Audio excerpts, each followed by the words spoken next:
Assalamualaikum warahmatullahi wabarakatuh. Saya Venita Said dengan NIM 9414223016.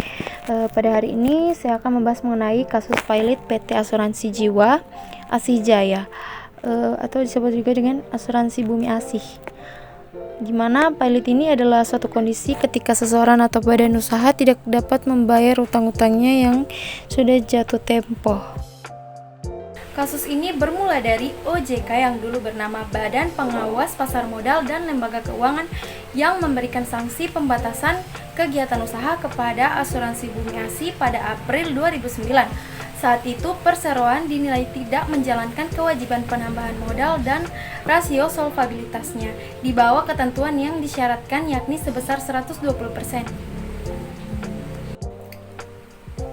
Setelah 4 tahun berselang, sejak sanksi PKU, Bapempam yang sudah melebur menjadi OJK memutuskan izin usaha Asuransi Bumi Asih melalui keputusan pada tanggal 18 Oktober 2013. Berdasarkan catatan bisnis saat itu, laporan keuangan Asuransi Bumi Asih per Desember 2012 memikul kewajiban termasuk pembayaran klaim dan manfaat kepada pemegang polis senilai 1,3 triliun. Sebaliknya, aset yang diperkenalkan milik perseroan hanya 294,14 miliar, sehingga kekayaan perseroan kala itu untuk memenuhi syarat kewajiban sudah minus, yaitu sekitar 1,1 triliun. Dalam laporan itu disebutkan rasio pencapaian tingkat solvabilitas sebesar minus 1.159%. Ekuitas perseroan juga minus 768,4 miliar, jauh di bawah ketentuan yang mewajibkan perusahaan asuransi punya modal sebesar 70 miliar pada saat itu dan 100 miliar maksimal 31 Desember 2014. Dengan demikian, perseroan hanya dapat diselamatkan jika ada investor yang menyuntikkan dana. Akibat kondisi yang memprihatinkan itu, OJK memasukkan Asuransi Bumi Asih dalam pengawasan khusus untuk memantau proses penyehatan. Tak kunjung sehat, OJK pun mencabut izin usaha perseroan. Dalam keputusan pencabutan izin usaha tersebut, Asuransi Bumi Asih diwajibkan menyelesaikan kewajibannya kepada seluruh pemegang polis.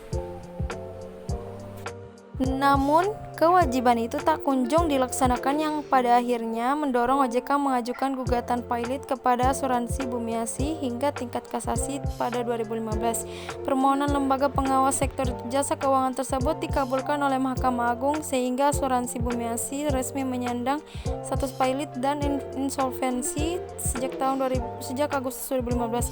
Keberatan dengan aksi OJK tersebut, pada 2017 perseroan pun mengajukan OJK ke Pengadilan Negeri Jakarta Pusat dengan tuduhan perbuatan melanggar hukum. Pencabutan izin usaha yang dilakukan OJK dinilai tidak sesuai prosedur. Penggugat mengklaim pencabutan izin usaha ini bertentangan dengan Pasal 42 Ayat 1 dan Pasal 42 Ayat 4 PP Nomor 73 Tahun 1992 tentang penyelenggara usaha perasuransian. Pasalnya, jangka waktu antara pembatasan kegiatan usaha hingga pencabutan usaha maksimal hanya 12 bulan. Tak tanggung-tanggung, Asuransi Bumi Asih menggugat OJK untuk membayar ganti rugi senilai 5,4 triliun. Kerugian itu diklaim berdasarkan hilangnya pendapatan dan kandasnya potensi investasi sejak perseroan dikenai sanksi PKU pada tahun 2009. Di sisi lain, proses kepailitan Asuransi Bumi Asih juga tidak berjalan mulus. Pada tahun 2017, 3 kurator awal yang bertugas melakukan kepengurusan dan pemberesan harta pailit perseroan ditangkap oleh Bareskrim Polri atas tuduhan penggelapan dan pencucian uang. Perkara kepailitan Asuransi Bumi Asih. Mereka diduga mengalihkan aset debitur ke rekening pribadi mereka. Dalam perkembangan terbaru, pihak Asuransi Bumi Asih mengungkapkan bahwa proses pembayaran klaim oleh pihak kurator jalan di tempat. Saat ini ada sekitar 70.000 sampai 80.000 pemegang polis kami di seluruh Indonesia yang pembayaran klaimnya masih menggantung. Karena kami pun tidak pernah diajak berkomunikasi oleh tim kurator, klaim Komisaris Utama sekaligus pemilik Asuransi Bumi Asih, Rudi Sinaga, dalam konferensi pers. Hukum Asuransi Bumi Asih, Sofyan Herianto Sanipar, mengungkap pihaknya menilai tim kurator saat ini boleh dibilang tidak melakukan upaya apapun terkait pemberesan kepailitan asuransi Bumi Asih.